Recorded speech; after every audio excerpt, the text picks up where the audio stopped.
List of Prime Ministers of the United Kingdom.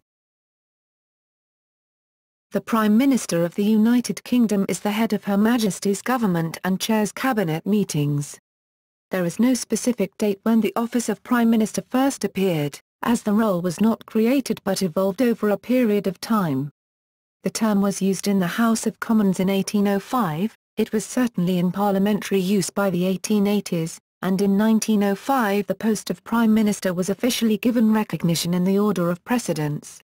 Modern historians generally consider Sir Robert Walpole, who led the government of Great Britain for 21 years from 1721 to 1742, to be the first Prime Minister. He is also the longest-serving Prime Minister of the country. Due to the gradual evolution of the post of Prime Minister, the title is applied to early Prime Ministers only retrospectively. This has sometimes given rise to academic dispute. William Pulteney, 1st Earl of Bath, and James Waldegrave, 2nd Earl Waldegrave, are both sometimes listed as Prime Ministers.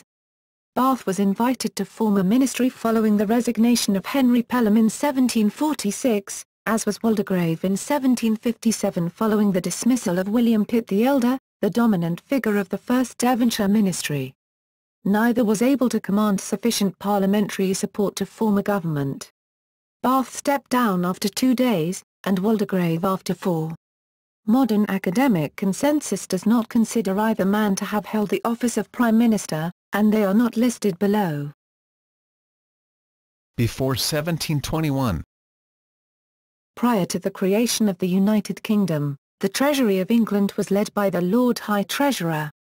From Tudor times the Lord High Treasurer was regarded as one of the great officers of state, and was often, though not always, the dominant figure in the government. Edward Seymour, 1st Duke of Somerset, Lord High Treasurer 1547 to 1549, served as Lord Protector to his nephew Edward VI.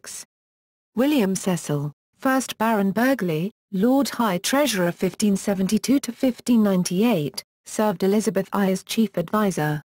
Burghley's son Robert Cecil, 1st Earl of Salisbury, Lord Privy Seal and Secretary of State. Lord High Treasurer 1608 to 1612, succeeded his father as Chief Minister to Elizabeth I and then James I. From the 17th century onwards, the Treasury was often run not by a single individual, the Lord High Treasurer, but by a commission, a committee, of Lords of the Treasury, led by the First Lord of the Treasury. The last Lord High Treasurers, Sidney Godolphin, 1st Earl of Godolphin, Lord High Treasurer 1702 to 1710, and Robert Harley, 1st Earl of Oxford and Mortimer, Lord High Treasurer 1711 to 1714, led the government of Queen Anne. Following the succession of George I in 1714, the arrangement of a commission of Lords of the Treasury as opposed to a single Lord High Treasurer became permanent. From 1714 to 1717 the ministry was led by Viscount Townshend, who was nominally Northern Secretary, having 3 different First Lords.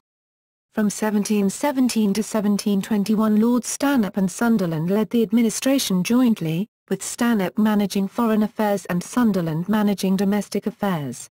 Stanhope died in February 1721 and Sunderland resigned in April 1721. Townshend and Walpole returned to office. From this point, the First Lord was known unofficially as the Prime Minister. The Prime Minister still holds the office of First Lord of the Treasury. Since 1721. 21st century.